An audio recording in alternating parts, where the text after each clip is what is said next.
Alright guys, I got a different kind of video today. So this is a brake switch from a 2003 Chevy Tahoe. And you can pop these open here. There's a clip that holds this on the pin where the push pin goes through the firewall for the master cylinder. And what we have here is this piece here. Okay. Let me try and get it in here. Give you a little light. Okay, we can see that this has been heating up. And what it does is it's supposed to put pressure on this when you hit the brakes. I have a feeling there's a couple of issues here. And so, like, one is there's wear on this thing. And the other thing is these pins here have overheated, and so they're covered in carbon. So the contacts, we might be able to clean them.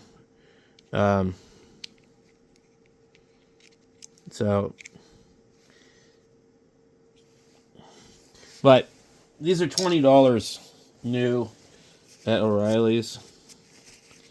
So I'm going to clean this one and just check it really quick. But I think more than anything, there's just not enough throw on it. I don't really think that it's electrically bad.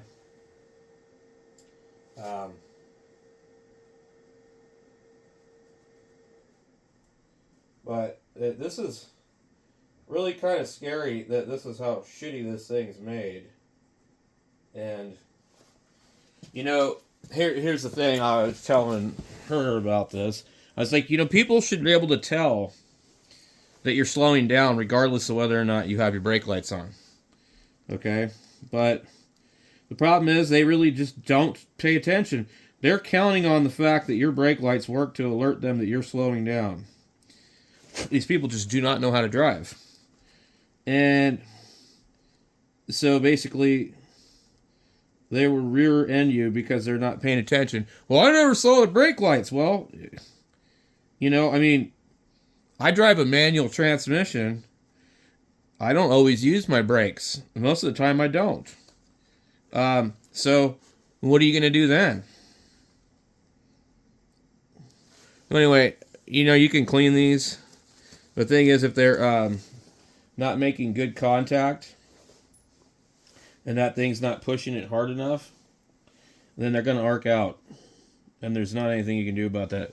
So these wear out over time. And they're sitting here, you know, back and forth. So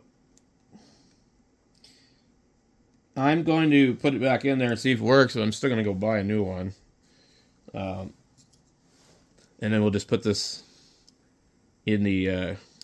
if we know it works, we'll put it away so that there's a backup. I'm trying to think of how they had this damn thing. And another thing too, you can see where it got hot, and then there's a little bit of the plastic from the piece that pushes it on there.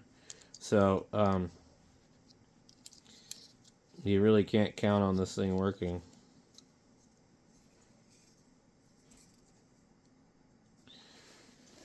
So it's supposed to be a normally closed without that spring in there. So once that's in there, then this little spring sits in here. And it's pretty hefty. Okay.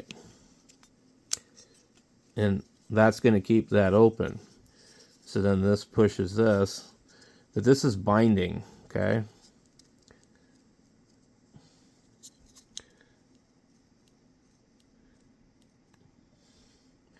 So the issue is going to be just not making good enough contact. And it disconnects these other ones.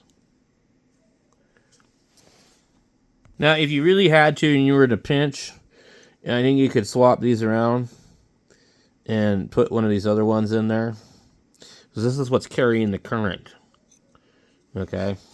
So, you could also give it a little bit of a bend. But problem with this is And once these things start doing this, let's pull out one of these other ones to look at it. You see the difference?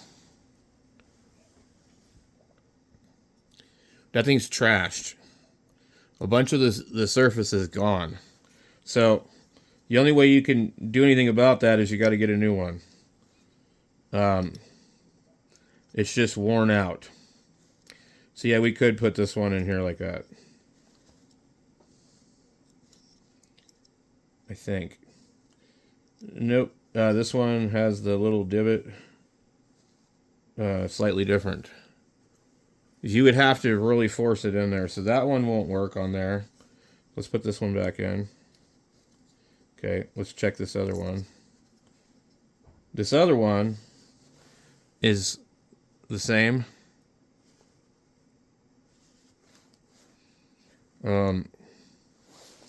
So in actuality, I think you could switch both of these completely around. Okay. You pull that one out. Then it's got a little corrosion on it too. So we switch it out, we'll put it here. Okay.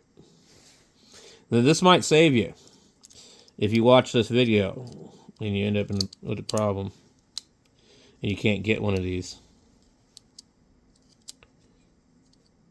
Okay. Now that's pretty bad. I noticed another thing while I was in here. The contact is a little bit bigger on the other one. So that's another reason why you really wouldn't want to switch it if you don't have to. So we're going to put it back in. And then we're going to go to O'Reilly's and we're going to get another one of these. That's how we're going to do it. Anyway, let me get this back in here. Alright, we got it back in there. We're going to put the rest of it back in here. Okay. The way this sits in there like that. It stays shut until you put the spring in it. And once you put the spring in, the spring's got some wear on it.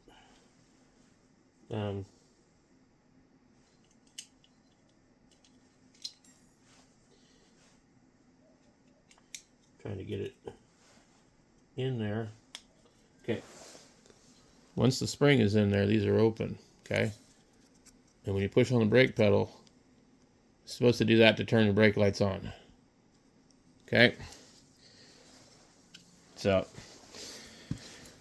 this is going to go out again, even if it works. So I don't recommend doing this, but if you have to and you're in a pinch, this will work. But they're $20 if you can get them. So anyway, but they've got to be available on Amazon.